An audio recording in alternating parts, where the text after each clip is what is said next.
Hello friends, আজকে আমরা দেখব কিভাবে রোটার মেশিন দিয়ে আমাদের এই যে ডিজাইনের গ্রুপগুলা খুব সহজে তাড়াতাড়ি আমরা কিভাবে করতে পারি, কিভাবে করলে তাড়াতাড়ি হবে আর কিভাবে করলে দেরি হবে সেই জিনিসটা আজকে আমরা দেখব।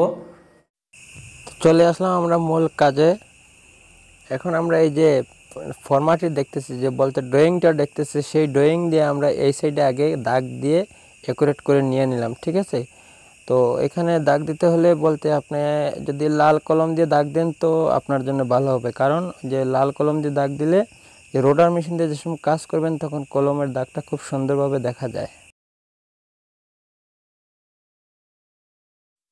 তো এখন আমি একটা 3 সুতার বিট নিলাম, 4 সুতার বিট নিলাম না কেন, যে 3 সুতার বিটটা দিয়ে যেইভাবে যেই স্পিডে আপনি কাজ করতে পারবেন সেই স্পিডে কিন্তু আপনি যে 4 সুতার একটা বর্ডার ব্যবহার করেন তো বর্ডারটা কিন্তু হার্ড হয়ে ধরবে, কারণ বর্ডারটা অনেক বেশি করে জায়গা ধরবে, সেই জন্য আপনি রোটারটা টান দিয়ে নিতে আপনার জন্য খুবই একটা কষ্ট হয়ে যেতে পারে। ঠিক আছে, তো আপনি একটা 3 সুতার রোটার মেশিনের যে কোনো ধরনের বর্ডার নেন, আর নয়তো 2.5 সুতার একটা বর্ডার নেন, তাও আপনার জন্য ভালো হবে।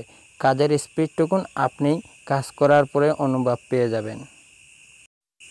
মেশিনটাকে ভালো করে আপনারা একটু লক করে নেবেন, যাতে উপর নিচ যাতে মেশিনটা চলাকালীন অবস্থায় না হয়।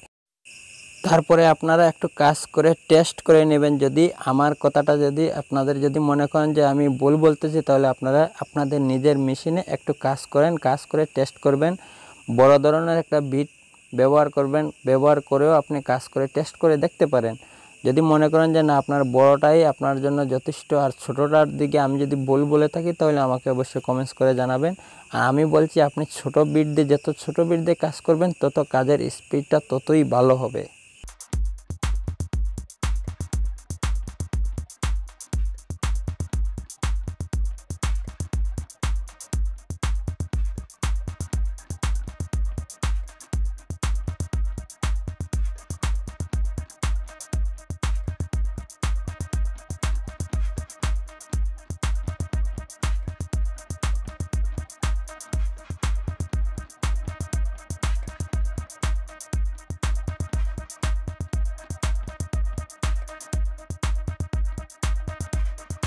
ভিডিওটি ভালো লাগলে অবশ্যই একটা লাইক করবেন, সাবস্ক্রাইব করে আমাদের সাথেই থাকবেন আর বন্ধু বান্ধবদের সাথে ভিডিওটি শেয়ার করে দিবেন। আসসালামু আলাইকুম।